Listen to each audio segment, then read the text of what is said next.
Your experience of love means you feel certain sweetness of emotion within yourself. Either by looking at this person or this person or this person, we don't know who stimulates this in you. It doesn't matter who helped you, but essentially it happened within you, isn't it? Maybe what was happening within you was so exuberant, you saw it everywhere. You're in love, you thought the flowers bloomed for you, the birds are singing for you, the clouds are moving for you. Huh? All right, I don't want to destroy all the romance, okay? But essentially it's happening within you. It's wonderful that you're experiencing such sweetness of emotion, stimulated by somebody. You are using the other person as a key to open up an experience within you, essentially.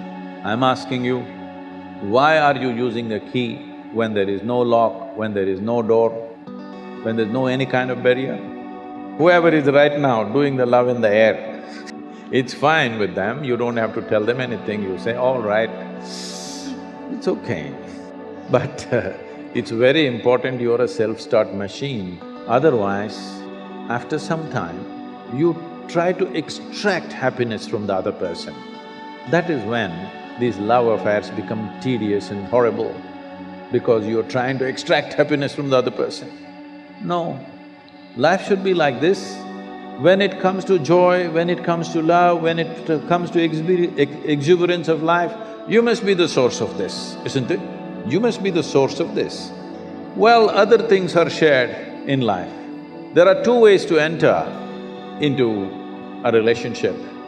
One way is because you want to extract something from somebody. Another way is because you want to share something with somebody. These are two ways. If you're out to share, your life will be good. If you're out to extract, when they close the tap, it's going to get terrible and nasty. You have seen people who thought they're absolute lovers, how terrible it becomes for many of them. Not because there's anything wrong with them, simply because you started off on the wrong footing, thinking, this person is the source of my joy. No, no, no. Joy or misery, the source is within you. Yes or no? Whether it's joy or misery, the source is within you. It's for you to decide. If you're a joyful human being, they will also want to be with you. If you're a misery, they will endure you for some time. Shall I tell you a joke, are you okay? On a certain day, Shankaran Pillai, what happened? Was walking in a park in the evening, sunset time. He saw a young, pretty-looking woman sitting on a stone bench. You know the park benches? He also went and sat down, settled down on the same bench. After some time, he moved little closer. She moved little away. He allowed a few minutes and again moved little closer. She moved little away. Again he moved closer. Now there was nowhere else to go for her because she was at the end of the bench. She pushed him away. Then he waited for 2 minutes, just the sun to get to the right angle. Then he went down on his knees and he said, I love you. I love you like I have never loved anybody in my life. You know, a woman is a fool for love. And the sun was setting. If it was middle of the afternoon, she wouldn't believe a damn thing. Sun was setting, the ambience was right, and she kind of yielded. Nature took over, things happened between them. Then he looked at his watch, it was 8 o'clock in the evening. He got up and he said, I need to go, I need to go. She said, where are you going? You said you love me.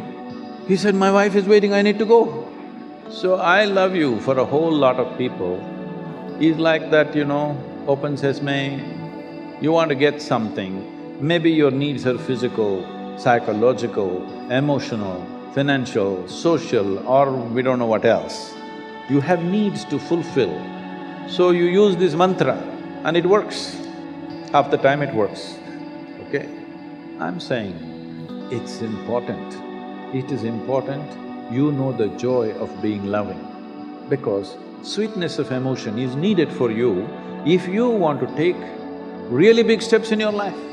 If you do not have sweetness of love in your heart, believe me, if you try to take big steps in the world, particularly in India, you will end up frustrated and go to Canada. What does being in love mean? Maybe you fall for someone you just met, but you eventually realize the first blush of love has tinted your view. Once the first intensity fades, Your feelings begin to wither without taking root. You can also develop romantic love without experiencing euphoric, heart-pounding excitement. Someone who falls for their best friend, for example, might notice their long-standing platonic love become more romantic and sexually charged almost overnight. And of course, the love you feel for friends or platonic love can still run pretty deep even though it doesn't involve any romantic or sexual attraction. How do you know when you're in love? People often talk about love as if everyone experiences it in the same way. But life experiences and relationship history can alter the course of typical romantic action. If you've experienced relationship abuse or betrayal, you might feel cautious about letting your guard down again. This could temper the feelings of euphoria and impulsivity that often accompany the first stages of love. In short, while there's no single way to fall in love, you'll probably notice a few key physical and emotional signs. Your thoughts return to them regularly. Maybe you frequently think back to your last interaction or plan your next meeting. You want to tell them about your experiences every day, the great, the awful, and the ordinary. If they're having a hard time, you may worry about their difficulties and brainstorm ways to help. When spending time with family and friends, you might talk about them a lot and imagine how much your loved ones will like them too. You feel safe with them. Trust is generally a key component of love. If you've experienced relationship trauma or heartbreak before, you might assign particular importance to this sense of emotional safety. When you see them, you might notice your tension relaxes in much the same way as it does when you return home after a long day. It's normal to want to protect yourself from pain.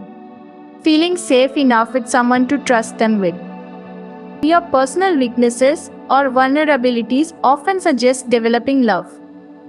So life feels more exciting. The rush of hormones associated with love can make everything seem more exciting, particularly when you know you'll see them soon. Time might seem to fly by when you're together and crawl like a turtle after they leave. You might even notice renewed energy and interest in the mundane things you do every day. Folding laundry, taking a walk, so much more fun when you're in love. You want to spend a lot of time together. Loving someone often means wanting to spend plenty of time with them. So you might find yourself craving their company more than ever before. You might leave their company feeling somewhat unsatisfied, as if the time you spent together wasn't enough. You may not care much about what you do together, simply that you are together. Another key sign? Your interest in spending time with them doesn't depend on their mood or energy level. Even when they feel sad, cranky, or frustrated with life, you still want to show up and offer support.